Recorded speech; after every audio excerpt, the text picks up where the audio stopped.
Welcome to Bible Breakdown. I'm your host Vera Much, and we begin at the beginning. Genesis, the original story of everything written by someone who definitely didn't think it through. Day 1. There was no time, no space, no light, just this floating consciousness of controlling issues. We call it God, and He speaks, "Let there be light." Without source, without reason, to no one, just into the void. Spotlight into nowhere. Theatrical, which is, medically speaking, quite a big red flag. Day 2. He separates water from water. Imagine creating one body of water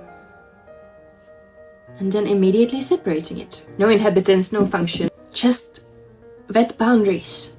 He divides the water into the water above and below, just floating water. And then he names the empty space in the middle heaven, which is a bold marketing choice considering there is nothing in it. And he just leaves it, like a landlord renovating a hallway and calling it a penthouse. Day 3. Then he summons grass, trees, without sunlight. Photosynthesis powered by delusion? 4. He finally invents time. He finally makes the sun after the plants. As if the narrative realized that it forgot how life works and then tried to fix it retroactively. Also, let's not forget about the moon and the stars and the seasons. He did that too. As if divine already needed deadlines. He saw that it was good. Of course he did. He wasn't the one who had to age under it. He gave us time and then he made us fear the end of it. On the 5th day, God said, "Let the waters bring forth life." And they did. Inconveniently, explosively, without warning. Suddenly, fish, jellyfish, squid, sharks, creatures with no bones but too many teeth. God seen it and said, "Yes, more." So he made birds, flying things, screaming things, creatures that solely exist just to shit on statues and scream at the dawn. God blessed them and said, "Multiply." As if the sky wasn't crowded enough already. God saw it and said, this is good. Which is the biblical version of, sure, whatever. On the 6th day, God created the animals. And then he said, let us make a man in our image.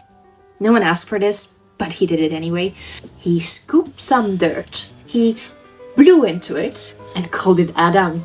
The first man. No manual, no emotional regulation. Just breath, entitlement, and the full weight of the ecosystem. Then he gave him dominion over every living thing. A job with zero consent, zero training, and zero qualifications. Classic nepotism. Then he made a woman from Adam's rib. Not from the earth, not from the light, from spare parts. And just like that, humanity began. Half dirty, half bone, all drama.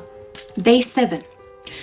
God looked at his work, blinked twice, and said, "Will do." He didn't fix the humans. He didn't check on Snake. He just rested. King behavior. But real ones know. He didn't rest because he was done. He rested because he saw what was coming.